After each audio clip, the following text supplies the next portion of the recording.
জনশূন্য কন্যাকা মূল কৰিবলৈ গৈ এয়া অসম জাতীয়তাবাদী যুৱ ছাত্ৰ পৰিষদ ফেবিলে আয়োজন কৰা 7দিনীয়া বিহু নাচ কৰ্মশালাৰ আজি শেষৰ দিন।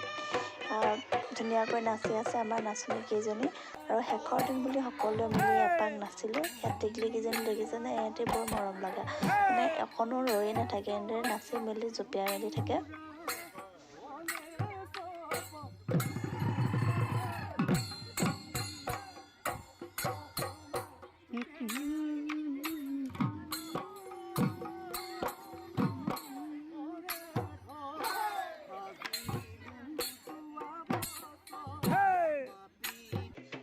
যাওঁতে ঢোল এটা ভাল কৰিবৰ কাৰণে দি থৈ গৈছিলোঁ। তাৰপিছত সোমালোঁ ঢোলৰ দোকানত। তাৰপিছত আহিলোঁ পেট পূজা কৰিবলৈ বুলি মই আৰু দাদা দুয়োটাই সোমালোঁ। ধুনীয়াকৈ খাই ল'লোঁ আৰু চাওমিনক খালোঁ। আজিলৈ ভিডিঅ'টো ইমানেই আছিলে। ভিডিঅ'টো শেষলৈকে চোৱাৰ বাবে বহুত বহুত ধন্যবাদ।